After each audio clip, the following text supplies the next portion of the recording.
ನನ್ನ ಹೆಸರು ಶ್ವೇತಾ. ನಮ್ದು ರಾಮಾಪುರ ಎನ್ನುವ ಸುಂದರವಾದ ಊರು. ನಮ್ಮ ಮನೆಯಲ್ಲಿ ನಾನು, ನನ್ನ ಅಕ್ಕ ರಮ್ಯಾ, ನಾವಿಬ್ರು ತುಂಬಾ ಸಂತೋಷವಾಗಿ ಬೆಳೆದೋ. ನನಗೆ ನನ್ನ ಅಕ್ಕ ಅಂದ್ರೆ ಪ್ರಾಣ, ನನ್ನ ಅಕ್ಕನಿಗೆ ಕೂಡ ನಾನು ಅಂದ್ರೆ ಪ್ರಾಣ. ನಮ್ಮಿಬ್ರಿಗೂ ಮದ್ವೆ ಆಯಿತು. ರಮ್ಯಾ ರಮೇಶ್ ಎನ್ನುವ ನನ್ನ ಭಾವನನ್ನು ಮದ್ವೆಯಾದ್ರು. ಆದ್ರೆ ಕಾಲಕ್ರಮೇಣ ವ್ಯವಸಾಯದಲ್ಲಿ ನಷ್ಟವಾಗಿ ಅವರು ತುಂಬಾ ಬಡತನಕ್ಕೆ ಜಾರಿ ಹೋದ್ರು. ಇನ್ನು ನಾನು ಸುರೇಶ್ ಎನ್ನುವವರನ್ನು ಪ್ರೀತಿಸಿ ಮದ್ವೆಯಾದೆ. ನನ್ನ ಗಂಡನಿಗೆ ಸಾಫ್ಟ್ವೇರ್ ಅಲ್ಲಿ ಉದ್ಯೋಗ, ಅದರಿಂದ ನಮಗೆ ಹಣಕ್ಕೆ ಯಾವ ತೊಂದರೆನೂ ಇರ್ಲಿಲ್ಲ. ಶ್ವೇತಾ, ಯಾಕೆ ನೀನು ತುಂಬಾ ಡಲ್ ಆಗಿದ್ದೀಯಾ? ನಾವು ಯಾವ್ದಾದ್ರೂ ಪಾರ್ಟಿಗೆ ಹೋಗೋಣ? ಬೇಡ ರೀ, ನಂಗಿಷ್ಟ ಇಲ್ಲ. ಯಾಕೆ ತುಂಬಾ ಡಲ್ ಆಗಿದ್ದೀಯಾ? ಮತ್ತೆ ನಿನ್ನ ಅಕ್ಕನ ಬಗ್ಗೆನೇ ಆಲೋಚನೆನಾ? ಸುರೇಶ್, ನಾನು ನಿನ್ನೆ ದಾರಿಯಲ್ಲಿ ನಮ್ಮ ಅಕ್ಕನ ನೋಡಿದೆ. ಅವಳನ್ನ ನೋಡಿ ನನಗೆ ತುಂಬಾನೇ ಬೇಜಾರಾಗೋಯ್ತು. ಹರಕುಲು ಸೀರೆ ಹಾಕೊಂಡು ಹೋಗ್ತಾ ಇದ್ಲು. ನಾವು ಇಷ್ಟು ಚೆನ್ನಾಗಿ ಜೀವನ ಮಾಡ್ತಾ ಇದ್ದೀವಿ, ಆದ್ರೆ ಅವಳು ನನ್ನ ಸ್ವಂತ ಅಕ್ಕ. ಅವಳು ಅಷ್ಟೊಂದು ಕಷ್ಟಪಡ್ತಾ ಇದ್ರೆ ನನಗೆ ತುಂಬಾನೇ ದುಃಖ ಆಯ್ತು. ಶ್ವೇತಾ, ನಾನ್ ನಿನ್ಗೆ ಎಷ್ಟೋ ಸಲ ಹೇಳಿದೀನಿ, ನಿನ್ನ ಭಾವನಿಗೆ ಏನಾದ್ರೂ ಬಿಸ್ನೆಸ್ನ ಮಾಡ್ಕೊಡ್ತೀನಿ ಅಂತ. ಆದ್ರೆ ಅವರ ಆತ್ಮಗೌರವ ಅದಕ್ಕೆ ಒಪ್ತಾ ಇಲ್ಲ. ಅದಕ್ಕೆ ನಾವ್ ಏನ್ ಮಾಡಕ್ಕಾಗುತ್ತೆ, ನೀನೇ ಹೇಳ್ ನೋಡೋಣ. ರೀ, ಅವರಿಗೆ ಹಣದ ಸಹಾಯ ಏನು ಮಾಡದ್ ಬೇಡ. ಕನಿಷ್ಠ ನಮ್ಮ ಅಕ್ಕನ 1-2 ದಿನ ನಮ್ಮ ಮನೆಗೆ ಕರೆದು ಇಲ್ಲೇ ಇರಿಸಿ ಚೆನ್ನಾಗಿ ಉಪಚರಿಸಿ ಕಳ್ಸೋಣ. ನಾಳೆ ಹೇಗೋ ನಮ್ಮ ಮನೇಲಿ ಪಾರ್ಟಿ ಇದೆ, ಸಂಬಂಧಿಕರೆಲ್ಲ ಬರ್ತಾ ಇದ್ದಾರೆ, ಅಕ್ಕನನ್ನು ಕರೆಯೋಣ. ನನಗೇನ್ ತೊಂದ್ರೆ ಇಲ್ಲ. ನಿನ್ನ ಅಕ್ಕನ ಆರಾಮವಾಗಿ ಮನೆಗೆ ಕರ್ಕೊಂಬ, ಚೆನ್ನಾಗಿ ನೋಡ್ಕೋ. ನಾನು ನನ್ನ ಅಕ್ಕನ ಮನೆಗೆ ಹೋಗಿ ಅಕ್ಕನ ಭಾವನ ಕರ್ದೆ. ಆದ್ರೆ ಭಾವ ಏನೋ ಕೆಲ್ಸ ಇದೆ ಅಂತ ಹೇಳಿದ್ರು. ಅಕ್ಕ ಮಾತ್ರ ನನ್ ಕರ್ದಾಗ ನನ್ ಜೊತೆನೆ ಮನೆಗೆ ಬಂದ್ಲು. ಅವಳು ನನ್ ಮನೆಗೆ ಬಂದ್ಮೇಲೆ ತುಂಬಾನೇ ಸಂತೋಷ ಪಟ್ಲು. ನನ್ನ ಅಕ್ಕ ನನ್ ಕರ್ದೆ ಅಂತ ನನ್ ಮನೆಗೆ ಬಂದ್ಲು. ಸ್ವಲ್ಪ ಹಳೆ ಸೀರೆನ ಉಟ್ಕೊಂಬಂದ್ಲು.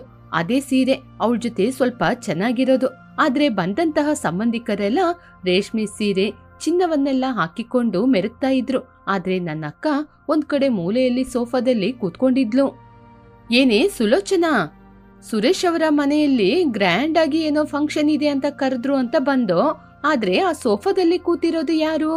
ಕೆಲ್ಸದವಳ? ಇಲ್ಲ ಕಣೆ, ಅದು ಶ್ವೇತನ ಅಕ್ಕ ರಮ್ಯಾ ಅಂತೆ.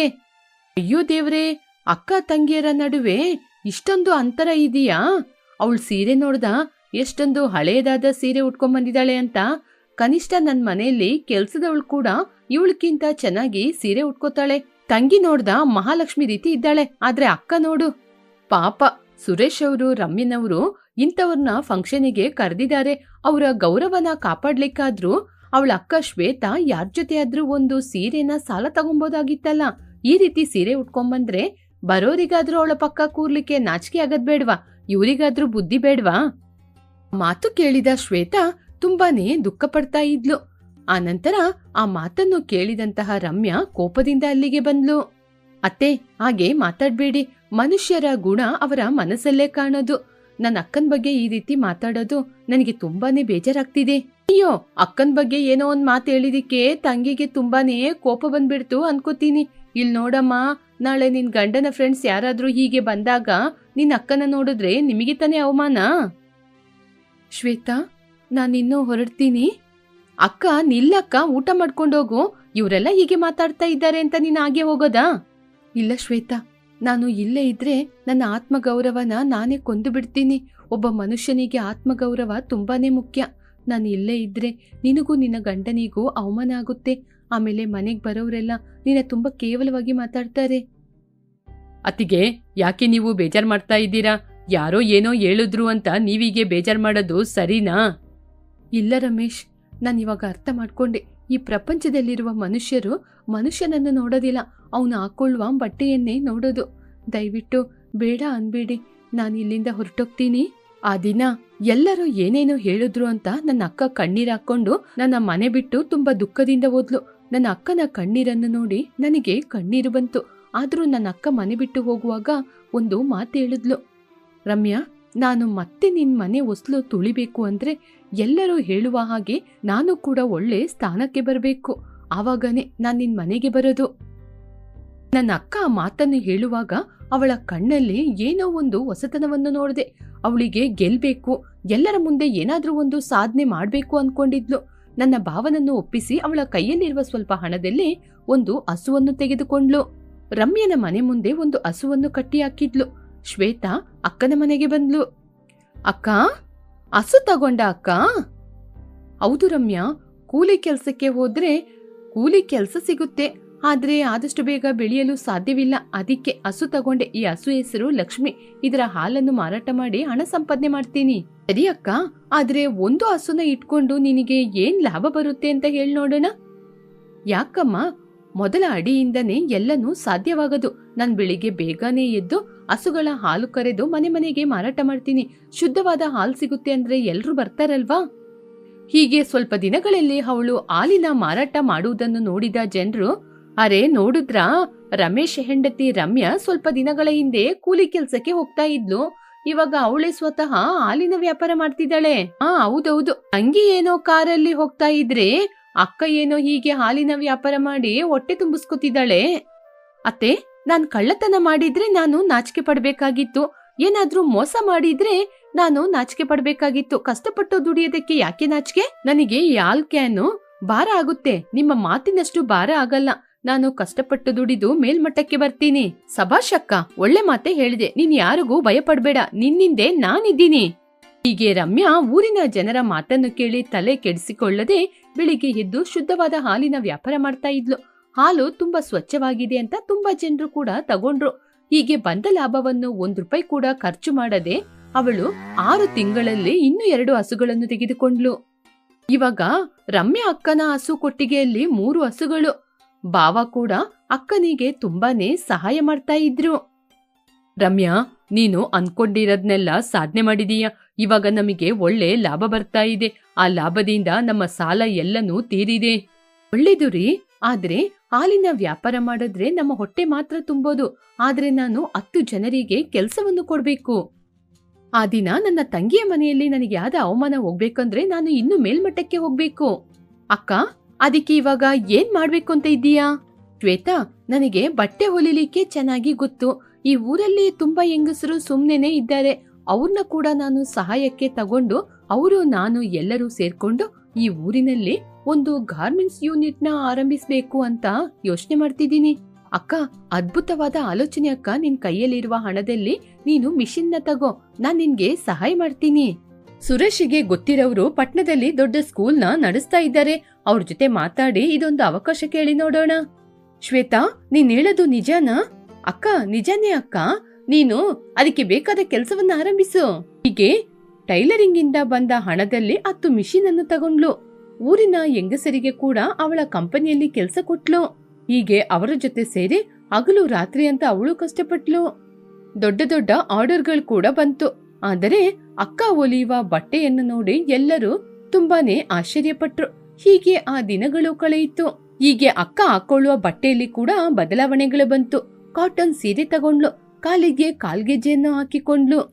ಅವಳು ಕಷ್ಟಪಟ್ಟು ಕೆಲಸ ಮಾಡೋದ್ ಮಾತ್ರವಲ್ಲದೆ ಆ ಊರಿನ ಜನರಿಗೂ ಕೆಲಸವನ್ನು ಕೊಟ್ಲು. ಲಕ್ಷ್ಮಿ, ಆ ಕಾಲರ್ ಎಲ್ಲ ಚೆನ್ನಾಗಿ ಹೊಲಿ. ಎಲ್ಲರೂ ನಮ್ಮ ಸ್ಟಿಚಿಂಗ್ ಅನ್ನು ನೋಡಿ ಸಂತೋಷ ಪಡ್ಬೇಕು. ಸೀತಮ್ಮ, ಆ ಬಟನ್ ಕೂಡ ತುಂಬಾ ಚೆನ್ನಾಗಿ ಹೊಲಿಯಿರಿ. ಮಕ್ಕಳು ಯೂನಿಫಾರ್ಮ್ ಅದು. ಅಮ್ಮ, ನಮಗೆ ಆ ದೇವರು ಕೊಟ್ಟ ವರಪ್ರಸಾದ. ನಿಮ್ಮಿಂದನೇ ಇವತ್ತು ನಾವೆಲ್ಲರೂ ನಮ್ಮ ಮನೆಯಲ್ಲಿ ಕಷ್ಟ ಇಲ್ಲದೆ ಊಟ ಮಾಡ್ತಾ ಇದ್ದೀವಿ. ಇದು ನನ್ನ ಒಬ್ಳಿಂದ ಮಾತ್ರ ಸಾಧ್ಯ ಆಗಲ್ಲ, ನಿಮ್ಮಿಂದ ಕೂಡ. ನಾವು ಎಲ್ಲರೂ ಜೊತೆ ಸೇರಿ ಇದ್ರೇನೆ ಸಾಧ್ಯ. ಅಕ್ಕನಲ್ಲಿ ಆದಂತಹ ಬದಲಾವಣೆಯನ್ನು ನೋಡಿ ಅಕ್ಕನು ತುಂಬಾನೇ ಸಂತೋಷ ಪಟ್ಲು. ಇವಾಗ ಅಕ್ಕ ಸಾಧಾರಣವಳಲ್ಲ, ಅವಳು ಒಂದು ದೊಡ್ಡ ಗವರ್ಮೆಂಟ್ಸಿನ ಓನರ್. ಪಟ್ನದಿಂದ ಕೂಡ ಅವಳಿಗೆ ತುಂಬಾನೇ ಆರ್ಡರ್ಸ್ಗಳು ಬರ್ತಾ ಇತ್ತು. ಕಾಲ ಕೂಡ ತುಂಬಾ ಫಾಸ್ಟ್ ಆಗಿ ಸುತ್ತಾ ಇತ್ತು. ಈ ಊರಲ್ಲಿ ಇವಾಗ ರಮ್ಯಾ ಅಂದ್ರೆ ಯಾರಿಗೂ ಗೊತ್ತಿಲ್ಲದೆ ಇಲ್ಲ. ಅವಳು ಬಡವರಿಗೆ ಮಾತ್ರವಲ್ಲದೆ 10 ಜನಕ್ಕೆ ಊಟ ಕೊಡುವ ತಾಯಿಯವಳು. ಅದೇ ಊರಲ್ಲಿ ಕಟ್ಟುವಂತಹ ಒಂದು ದೊಡ್ಡ ಮಾಲಿಗೆ ಅಕ್ಕನ ಚೀಫ್ ಗೆಸ್ಟ್ ಆಗಿ ಕರೆದ್ರು. ಒಂದು ಕಾಲದಲ್ಲಿ ಅಕ್ಕನ ಕೇವಲವಾಗಿ ಮಾತಾಡಿದ ಲಲಿತಮ್ಮ ಸುಲೋಚನ್ ಅವರು ಕೂಡ ಆಶ್ಚರ್ಯದಿಂದ ನೋಡಿದ್ರು. ಅಕ್ಕ, ಅದ್ಯಾರು? ನಮ್ಮ ರಮ್ಯಾನಾ? ಒಂದು ಟೈಮಲ್ಲಿ ಹಾಲ್ ವ್ಯಾಪಾರ ಮಾಡ್ತಾ ಇದ್ಲು, ಇವಾಗ ಈ ಅಂಗಡಿಗೆ ಚೀಫ್ ಗೆಸ್ಟ್ ಆಗಿ ಕೂಡ ಬಂದಿದ್ದಾಳೆ.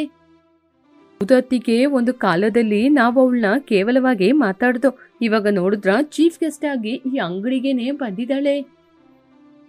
ಎಲ್ಲರಿಗೂ ತುಂಬಾ ಧನ್ಯವಾದಗಳು. ಇವತ್ತು ನನ್ನ ಈ ಅಂಗಡಿಯ ಇನಾಗರೇಷನ್ಗೆ ಕರೆದಿದ್ದು ನನಗೆ ತುಂಬಾನೇ ಸಂತೋಷವಾಯಿತು. ಒಂದು ಕಾಲದಲ್ಲಿ ನನ್ನ ತಂಗಿಯ ಮನೆಯ ಫಂಕ್ಷನ್ಗೆ ಹೋದಾಗ ಎಷ್ಟು ಜನರು ನನ್ನ ಕೇವಲವಾಗಿ ನೋಡಿದ್ರು. ಆದ್ರೆ ನಾನಲ್ಲಿ ಅವತ್ತು ಅಳ್ಕೊಂಡೆ ಒಂದ್ ಕಡೆ ಕೂತಿಲ್ಲ. ಆ ಅವಮಾನವನ್ನೇ ನಾನು ಹಿಡುವಳಿಯಾಗಿ ಹಾಕಿದ್ದೀನಿ. ಅವಳ ತಂಗಿಯನ್ನು ತೋರಿಸಿ, ಇವಳು ನನ್ನ ತಂಗಿ ಶ್ವೇತಾ, ಇವಳು ಮಾತ್ರ ಇಲ್ಲದಿದ್ರೆ ಇವತ್ತು ನಾನು ಈ ಸ್ಥಾನಕ್ಕೆ ಬಂದಿರಲು ಸಾಧ್ಯವೇ ಇಲ್ಲ. ಯಾವ ಕೆಲ್ಸ ಕೂಡ ಕೇವಲವಾದ ಕೆಲ್ಸ ಅಲ್ಲ. ಅಕ್ಕ, ನಿನ್ ಮಿಷಿನ್ ತಗೋ, ನಿನ್ ಜೊತೆ ನಾನಿದ್ದೀನಿ ಅಂತ ಹೇಳಿದ್ಲು. ನನಗೆ ಅದೇ ಸಂತೋಷವನ್ನು ಕೊಟ್ಟಿದ್ದು. ಇವತ್ತು ನನ್ನ ಕೈಯಲ್ಲಿ ಬೇಕಾದಷ್ಟು ಹಣ ಇರ್ಬೋದು, ಆದ್ರೆ ಅದಕ್ಕಿಂತ ಆತ್ಮವಿಶ್ವಾಸವಿದೆ. ಅದನ್ನೆಲ್ಲ ಆಲೋಚನೆ ಮಾಡಿದ್ರೆ, ಒಬ್ಳು ಹೆಂಗ್ಸು ಆಲೋಚನೆ ಮಾಡಿದ್ರೆ ಏನ್ ಬೇಕಾದ್ರೂ ಸಾಧನೆ ಮಾಡ್ಬೋದು ಅಂತ ನಾನು ತಿಳ್ಕೊಂಡೆ. ಅಕ್ಕನ ಮಾತನ್ನು ಕೇಳಿ ನನಗೂ ಕೂಡ ತುಂಬಾ ಸಂತೋಷವಾಯಿತು. ನನ್ನ ಗಂಡನು ಅದನ್ನ ನೋಡಿ ಆಶ್ಚರ್ಯಪಟ್ರು. ನನ್ನ ಭಾವನ ಮುಖದಲ್ಲಿ ತುಂಬಾನೇ ಸಂತೋಷ ಕಾಣ್ತಿತ್ತು. ಹೀಗೆ ತಂಗಿ ಅಕ್ಕನನ್ನ ನೋಡ್ಲಿಕ್ಕೆ ಅವಳ ಮನೆಗೆ ಬಂದು, ಅಕ್ಕ, ನಿನ್ನೆ ಇವತ್ ನೋಡಿದ್ರೆ ಎಷ್ಟು ಸಂತೋಷ ಆಗ್ತಾ ಇದೆ ಗೊತ್ತಾ? ನಿನ್ನ ನೋಡಿದ್ರೇನೆ ನನಗೆ ಗರ್ವ ಅನ್ಸುತ್ತೆ. ನೀನು ಎಷ್ಟೋ ಕಷ್ಟಪಟ್ಟು ಇಷ್ಟು ಮೇಲ್ಮಟ್ಟಕ್ಕೆ ಬಂದಿದೀಯ ಅಂದ್ರೆ ನಿನ್ನ ಹಠಾನೇ ಇದ್ರಲ್ಲಿ ಎದ್ದು ಕಾಣ್ತಾ ಇದೆ. ಶ್ವೇತಾ, ನೀವು ಎಲ್ಲರೂ ನನಗೆ ಕೊಟ್ಟಂತಹ ನಂಬಿಕೆಯಿಂದಾನೆ ಇವತ್ತು ನನ್ನ ಆತ್ಮವಿಶ್ವಾಸ ಜಾಸ್ತಿಯಾಗಿ ನಾನು ನಿಮ್ಮೆಲ್ಲರ ಮುಂದೆ ಒಳ್ಳೆ ಸ್ಥಾನಕ್ಕೆ ಬಂದು ನಿಂತಿದ್ದೀನಿ. ನೀವೆಲ್ಲರೂ ಕೂಡ ಇದಕ್ಕೆ ಕಾರಣ.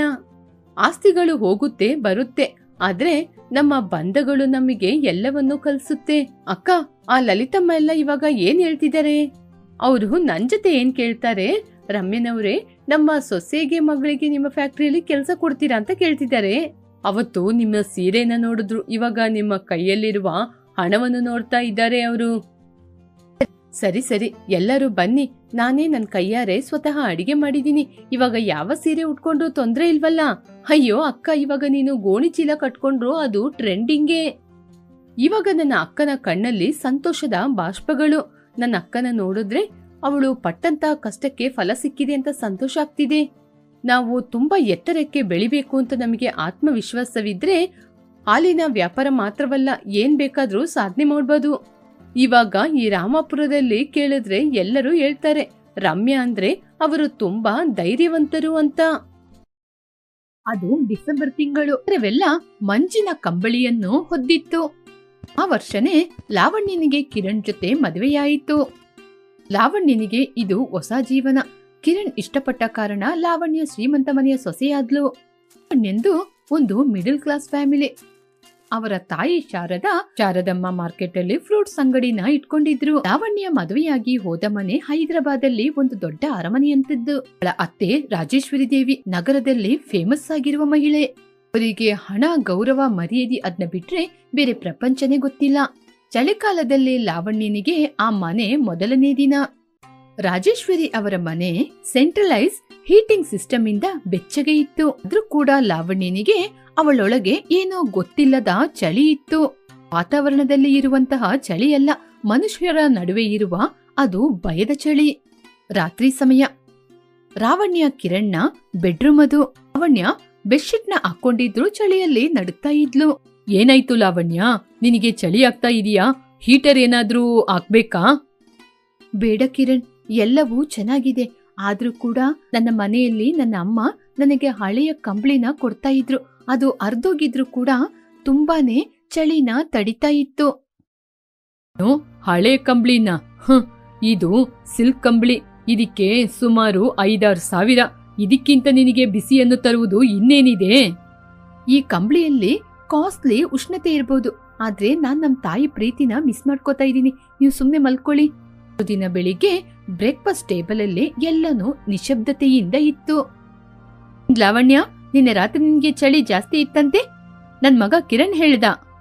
ಅದು ಅದು ಅತ್ತೆ, ಮನೆಯಲ್ಲಿ ನಿನಗೆ ಎಷ್ಟೊಂದು ಸೌಕರ್ಯಗಳು ಇದ್ರೂ ಕೂಡ ನಿನ್ನ ಮನೆಯಲ್ಲಿ ಹರಿದೋದ ಕಂಬಳಿ, ಹರಿದೋದ ಚಾಪೆಯಲ್ಲಿ ಮಲಗಿದ್ರು ಕೂಡ ನಿನಗೆ ಇನ್ನೂ ನನ್ ಮನೆ ಅಡ್ಜಸ್ಟ್ ಆಗ್ತಾ ಇಲ್ಲ ಅಂತ ನನ್ ಮಗನಿಗೆ ಕಂಪ್ಲೇಂಟ್ ಮಾಡ್ತಾ ಇದೀಯಲ್ಲ.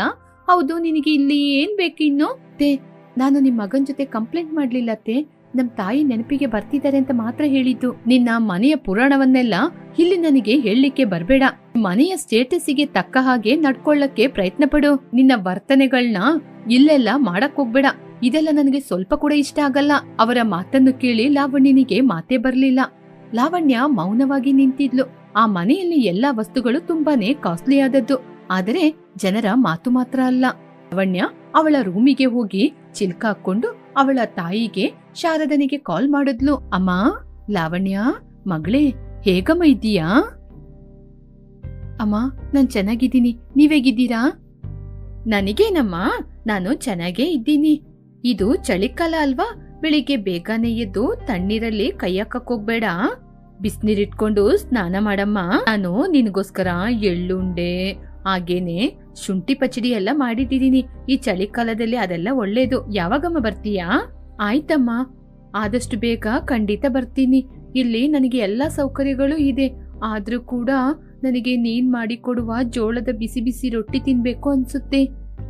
ಅಯ್ಯೋ ಹುಚ್ಚಿ ಹುಡುಗಿ, ಇದಕ್ಕೋಸ್ಕರನಾ ಈಗೆಲ್ಲ ಕಣ್ಣೀರ್ ಹಾಕೋದು? ಅಳಿಯಂದಿರ್ನ ಕರ್ಕೊಂಡು ಒಮ್ಮೆ ಬಾಮ್ಮ, ನಿನಗೆ ಇಷ್ಟವಾದದ್ದೆಲ್ಲ ನಾನ್ ಮಾಡ್ಕೊಡ್ತೀನಿ.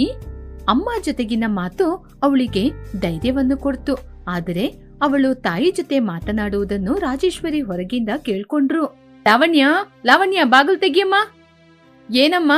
ಅಮ್ಮನ್ ಜೊತೆ ಮಾತಾಡಿ ಆಯ್ತಾ? ಇಲ್ಲಿ ನಾವು ನಿನಗೋಸ್ಕರ ಬ್ರೆಡ್ ಆಮ್ಲೆಟ್, ಹಾರ್ಲಿಕ್ಸ್ ಅಂತ ಏನೆಲ್ಲ ಕುಡಿಯಕ್ಕೆಲ್ಲ ಮಾಡ್ಕೊಡ್ತೀವಿ, ಆದ್ರೂ ಕೂಡ ನಿನಗೆ ನಿನ್ ಮನೆಯಲ್ಲಿ ಮಾಡಿಕೊಡೋ ರಾಗಿ ರೊಟ್ಟಿ, ಜೋಳದ ರೊಟ್ಟಿನೇ ಇಷ್ಟನಾ? ಯಾಕೇನೆ ನಮ್ ಮನೆ ಮರ್ಯಾದೆಗೆ ತೆಗಿತೀಯಾ? ಅತ್ತೆ, ಅದು ಬಂದು ತಾಯಿಯ ಪ್ರೀತಿ. ಸಾಕು, ಬಾಯಿ ಮುಚ್ಚೆ. ತಾಯಿಯ ಪ್ರೀತಿ ಗೀತಿ ಅಂತ ಏನೇನೋ ನಾಟಕ ಆಡ್ಬೇಡ. ನಿನಗೆ ನಿಮ್ ತಾಯಿ ಮನೆ ಅಡಿಗೆನೆ ತುಂಬಾ ಇಷ್ಟ ಆದ್ರೆ ನಿಮ್ ತಾಯಿನ ಇಲ್ಲೇ ಬಂದು ಅಡಿಗೆ ಮಾಡಿ ಕೊಡಕ್ಕೇಳು. ನಿನಗೆ ಆ ಸೌದೆಯಲ್ಲಿ ಅಡಿಗೆ ಮಾಡಿದ್ರೆ ಆ ವಾಸನೆನೇ ಇಷ್ಟನಾ? ಛೀ! ಹೀಗೆ ರಾಜೇಶ್ವರಿ ಕೋಪದಿಂದ ಅಲ್ಲಿಂದ ಹೊರಟು ಹೋದ್ರು. ಈ ಕಡೆ ಲಾವಣ್ಯ ಕಣ್ಣೀರು ಹಾಕ್ತಾ ಇದ್ಲು. ಅವಳಿಗೆ ಒಂದು ಕ್ಷಣ ಅವಳ ಅತ್ತೆಯ ಮನೆ ಎಷ್ಟೇ ಉಷ್ಣದಿಂದ ಇದ್ರೂ ಕೂಡ ತುಂಬಾ ಚಳಿಯಲ್ಲಿ ನಡುಗುವ ರೀತಿ ಇತ್ತು. ದಿನಗಳು ಕಳೀತಾ ಇದ್ದಂಗೆ ಚಳಿಗಾಲ ಆರಂಭವಾಯಿತು. ಸಂಕ್ರಾಂತಿ ಹಬ್ಬ ಕೂಡ ಬರ್ತಾ ಇತ್ತು. ಪುನಃ ಶಾರದಮ್ಮ ತನ್ನ ಮಗಳಿಗೆ ಫೋನ್ ಮಾಡಿ ಅಳಿಯಂದ್ರನ್ನ ಕರ್ಕೊಂಡು ಮನೆಗೆ ಬಾ ಅಂತ ಹೇಳಿದ್ರು. ಲಾವಣ್ಯ ಹೆದರ್ಕೊಂಡೇ ತನ್ನ ಅತ್ತೆ ಜೊತೆ ಈ ವಿಚಾರವನ್ನು ಹೇಳಲಿಕ್ಕೆ ಬಂದ್ಲು. ಏನು, ನಾವು ನಿಮ್ಮ ಹಳ್ಳಿಯ ಮನೆಗೆ ಬರ್ಬೇಕಾ? ಆ ಸಣ್ಣ ಮನೆಗ? ಆ ಮನೆಯಲ್ಲಿ ಆಫ್ಟರ್ ಒಂದ್ ಬಾತ್ರೂಮ್ ಕೂಡ ಸರಿ ಇಲ್ಲ, ಅಲ್ಲಿ ಬಂದು ನಾವು ಚಳಿಯಲ್ಲಿ ನಡುಕೊಂಡ್ ಕೂರ್ಬೇಕಾ? ಅತ್ತೆ, ಒಂದೇ ಒಂದಿನ ಅತ್ತೆ, ಅಮ್ಮ ಕಾಯ್ತಾ ಇರ್ತಾರೆ. ನೋಡು, ನನ್ನಿಂದೆಲ್ಲ ಬರಕ್ಕಾಗಲ್ಲ. ನನ್ ಮಗ ಕಿರಣ್ಗೆ ಏನೋ ಪಾರ್ಟಿ ಇದೆ ಅಂತ ಹೇಳ್ದ, ಅದ್ರಿಂದ ಅವನ್ ಕೂಡ ಬರೋದಿಲ್ಲ. ನಿನಗೆ ಹೋಗ್ಬೇಕಂದ್ರೆ ಹೋಗು, ಆದ್ರೆ ಮತ್ತೆ ನಿಮ್ಮ ಬಡತನದ ವಾಸನೆನ ಈ ಕಡೆ ತಗೊಂಬರಕ್ಕೆ ಯೋಚನೆ ಮಾಡ್ಬೇಡ. ಲಾವಣ್ಯ ಏನು ಮಾತನಾಡದೆ ರೂಮಿಗೆ ಹೋದ್ಲು. ಸ್ವಲ್ಪ ಸಮಯದಲ್ಲೇ ಕಿರಣ್ ಆಫೀಸ್ನಿಂದ ಮನೆಗೆ ಬಂದ. ಮೌನವಾಗಿರುವ ಲಾವಣ್ಯನನ್ನು ಗಮನಿಸಿದ. ಲಾವಣ್ಯ, ಏನಾಯ್ತು? ಅಮ್ಮ ಏನಾದ್ರೂ ಹೇಳಿದ್ರಾ? ನಮ್ಮಮ್ಮ ಹಬ್ಬಕ್ಕೆ ನನ್ನ ಕರೆದ್ರು. ನಿಮ್ನ ಕರ್ಕೊಂಡೋಗೋದ್ ಬೇಡ ಅಂತ ಹೇಳಿದ್ರು. ನನ್ನ ಮಾತ್ರ ಹೋಗಿ ಬಾ ಅಂತ ಹೇಳಿದ್ರು. ಹೋಗಿ ಬಟ್ಟೆನೆಲ್ಲ ರೆಡಿ ಮಾಡ್ಕೋ. ನಾನು ಹೋಗಿ ನಮ್ಮಮ್ಮನ ಜೊತೆ ಮಾತಾಡ್ಕೊಂಡ್ ಬರ್ತೀನಿ. ಮದುವೆ ಆದ್ಮೇಲೆ ಅತ್ತೆ ಮನೆಗೆ ಹೋಗೋದು ನನ್ನ ಕರ್ತವ್ಯ. ನಾನು ಹೊರಡ್ತೀನಿ, ಖಂಡಿತವಾಗಿ ನಿನ್ ಜೊತೆ ಬರ್ತೀನಿ. ಹೊರಡು ಹೊರಡು. ಗಂಡ ಹೆಂಡತಿ ಮಾತನಾಡುವುದು ರಾಜೇಶ್ವರಿ ಕಿವಿಗೆ ಬಿತ್ತು. ಆ ಮಾತು ಕೇಳಿ, ಏ ರಾಜೇಶ್, ನೀನು ಹೋಗಿ ಹೋಗಿ ಆ ಹಳ್ಳಿಯ ಮನೆಗೆ ಹೋಗ್ತೀಯಾ? ನಿನ್ನಿಂದ ಆ ಮನೆಯಲ್ಲಿ ಕೂರ್ಲಿಕ್ಕಾಗುತ್ತಾ ಕಣೋ? ಇಲ್ಲಮ್ಮ, ಇದು ಸಂಪ್ರದಾಯ, ನಾನು ಹೋಗ್ಲೇಬೇಕು. ಒಂದೇ ದಿನ ತಾನೆ, ಹೋಗಿ ನಾಳೆನೆ ಬಂದ್ಬಿಡ್ತೀವಿ. ರಾಜೇಶ್ವರಿ ಕೋಪದಿಂದ ಮುಖನ ತಿರುಗಿಸ್ಕೊಂಡ್ಲು. ಕಿರಣ್, ಲಾವಣ್ಯ ಅಲ್ಲಿಂದ ಪ್ರಯಾಣವನ್ನಾರಂಭಿಸಿದ್ರು. ಮರುದಿನ ಬೆಳಿಗ್ಗೆ ಕಿರಣ್ನ ಕಾರು ಲಾವಣ್ಯನ ಮನೆಯ ಮುಂದೆ ಹೋಗಿ ನಿಂತಿತು. ಕಿರಣ್ ಲಾವಣ್ಯನ ಮನೆ ಮುಂದೆ ಬಂದು ನಿಂತ್ರು. ಮನೆ ಸಗಣಿಯೆಲ್ಲ ಹಾಕಿ ಸಾರಿಸಿ ಸುಂದರವಾದ ರಂಗೋಲಿಯನ್ನು ಹಾಕಿ ತುಂಬಾ ಚಳಿ ಕೂಡ ಇತ್ತು. ಶಾರದಮ್ಮ ವೇಗವಾಗಿ ಮನೆ ಮುಂದೆ ಬಂದ್ರು. ತನ್ನ ಮಗಳನ್ನು ನೋಡಿ ಕಣ್ಣಲ್ಲಿ ಆನಂದ ಬಾಷ್ಪ. ಲಾವಣ್ಯ, ಬಂದಮ್ಮ. ಅಳಿಯಂದ್ರೆ ಬಂದ್ರಾ? ಬನ್ನಿ ಬನ್ನಿ. ಮನೆ ತುಂಬಾ ಸಣ್ಣ ಮನೆ, 2 ರೂಮು. ಬಂದ ಹಾಗೆ ಆ ಮನೆಯೊಳಗೆ ಬೆಚ್ಚಗೆ ಇತ್ತು. ಯಾಕಂದ್ರೆ ಒಂದು ಕಡೆ ಒಲೆ ಉರಿತಾ ಇತ್ತು. ಆ ಒಲೆಯಿಂದ ಬರುವಂತಹ ಬೆಂಕಿಯ ಉಷ್ಣತನ ಆ ಮನೆಯಲ್ಲಿ ಚಳಿನ ದೂರ ಮಾಡಿತ್ತು. ಅಂದ್ರೆ ತುಂಬಾ ಚಳಿ ಆಗ್ತಾ ಇದೀಯಾ? ಆ ಒಲೆ ಹತ್ರ ಕೂತ್ಕೊಂಡು ಕೈಕಾಲ್ನ ನೀಡಿಸ್ಕೊಳ್ಳಿ. ತುಂಬಾ ಚಳಿಗೆ ಬೆಚ್ಚಗೆ ಇರುತ್ತೆ. ಪರವಾಗಿಲ್ಲ ಅತ್ತೆ, ನೀವು ಶ್ರಮ ಪಡಬೇಡಿ. ಅಳಿಯಂದ್ರೆ, ಇದರಲ್ಲಿ ಶ್ರಮ ಏನಿದೆ? ನೀವು ಬಂದಿದ್ದೆ ನನಗೆ ಸಂತೋಷ. ಅಮ್ಮ ಲಾವಣ್ಯ, ತಗೊಮ್ಮ ಬಿಸಿ ಬಿಸಿ ಶುಂಠಿ ಟೀ. ಕಿರಣ್ ಕೂಡ ಆ ಹೊಲೆಯ ಮುಂದೆ ನಿಂತುಕೊಂಡ. ಕಿರಣ್ನ ಕಾಲಿಗೆ ಹಾಕಿಕೊಂಡಿರುವ ಕಾಸ್ಟ್ಲಿಯಾದ ಶೂವನ್ನು ನೋಡಿ ಅವನ ಪಾದಗಳು ಅವರ ಮನೆಯೊಳಗೆ ಕಾಲಿಟ್ಟ ತಕ್ಷಣ ಅವನಿಗೆ ಏನೋ ಒಂದು ಪ್ರಶಾಂತತೆ, ಉಷ್ಣತೆಯಲ್ಲಿ ಸಿಗದೇ ಇರುವ ಆ ಬೆಚ್ಚತನ ಅವನಿಗೆ ಒಲೆಯ ಮುಂದೆ ಸಿಕ್ತು. ಮಧ್ಯಾಹ್ನದ ಊಟದ ಸಮಯವಾಯಿತು. ಅಳಿಯಂದ್ರೆ, ನಮ್ದು ಬಡತನ ಮನೆ. ನಮ್ಮಲ್ಲಿ ಇರುವುದನ್ನು ಇಟ್ಟು ನಿಮ್ಗೆ ಅಡಿಗೆ ಮಾಡಿಕೊಟ್ಟಿದ್ದೀನಿ. ನೀವು ತೃಪ್ತಿಯಿಂದ ಊಟ ಮಾಡ್ಬೇಕು. ಶಾರದಮ್ಮ ತನ್ನ ಅಳಿಯಂದ್ರನ್ನು ಕೂರಿಸಿ ಬಿಸಿ ಬಿಸಿ ಒಲೆಯಿಂದ ಮಾಡಿದ ಜೋಳದ ರೊಟ್ಟಿಯನ್ನು ತೆಗೆದುಕೊಟ್ಟು, ಹಾಗೇನೆ ಪಕ್ಕದಲ್ಲೇ ಬದ್ನೆಕಾಯಿ ಸಾರು ಹಾಗೂ ಖಾರದ ಚಟ್ನಿ ಮೊದಲ ತುತ್ತನ್ನು ಬಾಯಲ್ಲಿ ಇಟ್ಟ. ಜೋಳದ ರೊಟ್ಟಿ, ಬದ್ನೆಕಾಯಿ ಹಾಗೇನೆ ಖಾರ ಚಟ್ನಿ ತಿಂದ ತಕ್ಷಣ ಆ ರುಚಿಗೆ ಅವನನ್ನೇ ಮರೆತು ಬಿಟ್ಟ. ಅತ್ತೆ, ಈ ರುಚಿ ತುಂಬಾನೇ ಅದ್ಭುತವಾಗಿದೆ. ನಾನು ನನ್ನ ಜೀವನದಲ್ಲಿ ಈ ರೀತಿ ಒಂದು ರುಚಿಯನ್ನು ತಿನ್ಲೇ ಇಲ್ಲ. ಇದು ತುಂಬಾನೇ ಅಮೃತದಂತಿದೆ. ನೋಡಿದ್ರ ಕಿರಣ್, ಇದೇ ನನ್ನ ತಾಯಿಯ ಕೈ ರುಚಿ. ತಪ್ಪ ಮಾಡೋದು, ನಮ್ದು ಬಡತನ ಕುಟುಂಬ. ಈ ಚಳಿಗೆ ಬಿಸಿ ಬಿಸಿ ರೊಟ್ಟಿ, ಖಾರ ಚಟ್ನಿ ಹೀಗೆ ತಿಂದ್ರೇನೆ ಚಳಿ ಸ್ವಲ್ಪ ಕಡಿಮೆಯಾಗುತ್ತೆ. ನಿಮಗೆ ಬಿಸಿ ಬಿಸಿಯಾಗಿ ಇನ್ನೊಂದು ರೊಟ್ಟಿ ಮಾಡಿಕೊಡ್ಲಪ್ಪ? ಆ ಅತ್ತೆ, ಖಂಡಿತವಾಗಿ. ಹೀಗೆ ಆ ದಿನ ಸಂಜೆ ತನಕ ಕಿರಣ್ ಅವರ ಜೊತೆಗೇನೆ ಇದ್ದ. ಪಕ್ಕದ ಮನೆಯವ್ರ ಜೊತೆ ಎಲ್ಲ ಮಾತಾಡ್ದ. ಅಲ್ಲಿನ ಜನರ ಕೈಯಲ್ಲಿ ಹಣ ಇಲ್ಲ, ಆದರೆ ಬಾಯಿ ತುಂಬಾ ಸಂತೋಷದಿಂದ ಮಾತನಾಡುವ ಗುಣ ಇತ್ತು. ಹೀಗೆ ಆ ದಿನ ರಾತ್ರಿ ಅಲ್ಲಿಂದ ಹೊರಟ. ಲಾವಣ್ಯ ತಿರುಗಿ ಬಂಗ್ಲಾಗೆ ಹೋದ್ರು. ರಾಜೇಶ್ವರಿ ತನ್ನ ಮಗ ಇನ್ನೂ ಬರ್ಲಿಲ್ಲ ಅಂತ ಅವನಿಗೋಸ್ಕರ ಹಾಲಲ್ಲೇ ಕೂತು ಕಾಯ್ತಾ ಇದ್ರು. ಓಹೋ, ಹೋಗಿ ಬಂದ್ರಾ? ಆ ಬಡತನದ ವಾಸನೆಯನ್ನು ಕೂಡ ಈ ಮನೆಗೆ ತಗೊಂಬಂದ್ರಾ? ಆ ಚಳಿಯಲ್ಲಿ ನನ್ ಮಗನ ಕೂಡ ಕರ್ಕೊಂಡೋಗಿ ನಿನ್ ಜೊತೆ ಇರಿಸ್ಕೊಂಡೆ ಅಲ್ವಾ? ಆ ಚಳಿಯಲ್ಲಿ ನನ್ ಮಗ ಎಷ್ಟೊಂದು ಕಷ್ಟಪಟ್ಟಿರ್ತಾನೆ. ಹೌದಮ್ಮ, ಅಲ್ಲಿ ತುಂಬಾನೇ ಚಳಿ ಇತ್ತು. ನಮ್ಮ ಬಾತ್ರೂಮ್ ಅಲ್ಲಿ ಇರುವ ರೀತಿ ಹೀಟರ್ ಇರ್ಲಿಲ್ಲ, ನಮ್ಮ ರೂಮಲ್ಲಿ ಇರುವ ರೀತಿ ಕೂಡ ಹೀಟರ್ ಇರ್ಲಿಲ್ಲ. ಆ ಚಳಿಯಲ್ಲಿ ಕೂಡ ಒಂದು ಉಷ್ಣತೆ ಇತ್ತು. ಉಷ್ಣತೆನಾ? ಹೌದಮ್ಮ, ಮನುಷ್ಯರ ನಡುವೆ ಇರುವ ಉಷ್ಣತೆಯ ಬೆಚ್ಚಗೆ. ಅತ್ತೆಯವರು ನನ್ನನ್ನು ಹೊಲೆ ಹತ್ರ ಕೂರಿಸಿ ನನಗೆ ಕಂಬಳಿಯನ್ನು ಒಸಿದ್ರು. ಹೊಲೆಯಿಂದ ಬಂದಂತಹ ಉಷ್ಣತೆ ನಮ್ಮ ಚಳಿಗೆ, ನಮ್ಮ ಮನಸ್ಸಿಗೆ ಕೂಡ ಚಳಿಯನ್ನು ಓಡಿಸಿ ಬೆಚ್ಚತನವನ್ನು ಕೊಟ್ಟಿತು. ಹೌದು, ಅಡಿಗೆ ಏನ್ ಮಾಡಿದ್ರು? ಅಮ್ಮ, ಅದ್ರ ಬಗ್ಗೆನೆ ಹೇಳಕ್ಕೆ ಬರ್ತಾ ಇದ್ದೀನಿ. ಅಲ್ಲಿ ಜೋಳದ ರೊಟ್ಟಿ ಹಾಗೇನೆ ಬದ್ನೆಕಾಯಿ ಸಾರು, ಖಾರದ ಚಟ್ನಿ ಕೊಟ್ರು. ನನ್ನ ಹೊಟ್ಟೆ ಮಾತ್ರ ಅಲ್ಲದೆ ನನ್ನ ಮನಸ್ಸು ಕೂಡ ತುಂಬಿ ಹೋಯಿತು. ನಿಜ ಹೇಳ್ತಿದ್ದೀನಮ್ಮ, ಅವರು ಬಡವರಲ್ಲ. ಅವ್ರತ್ರ ಪ್ರೀತಿ ಎನ್ನುವ ಸಂಪತ್ತು ಜಾಸ್ತಿನೇ ಇದೆ. ನಮ್ಮತ್ರ ಕೋಟಿಗಟ್ಲೆ ಹಣ ಇದ್ರು ನಮ್ಮ ಮನಸ್ಸು ಬಡತನ. ನಾವೇ ನಿಜವಾದ ಬಡವರು. ಒಬ್ಬರಿಗೊಬ್ಬರು ಪ್ರೀತಿಯನ್ನು ಕೂಡ ಹಂಚ್ಕೊಳ್ಳೋದಿಲ್ಲಮ್ಮ.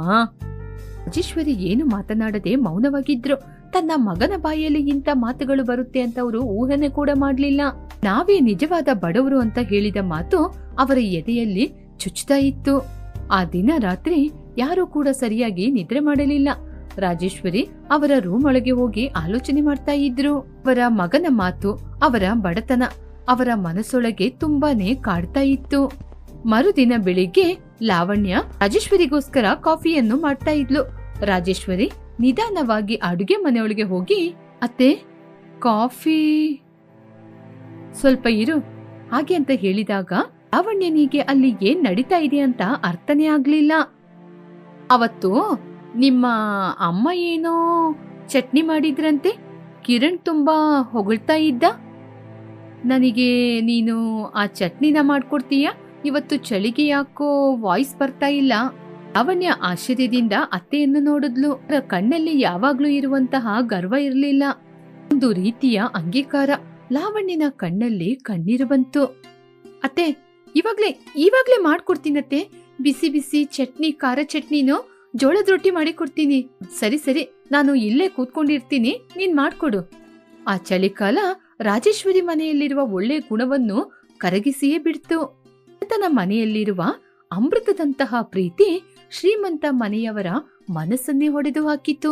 ದಿನ ಲಾವಣ್ಯ ಮಾಡಿದಂತಹ ಜೋಳದ ರೊಟ್ಟಿನೇ ಎರಡು ಮನೆಯ ನಡುವೆ ಇರುವ ಸಂಬಂಧವನ್ನು ಕೂಡಿಸಿತು.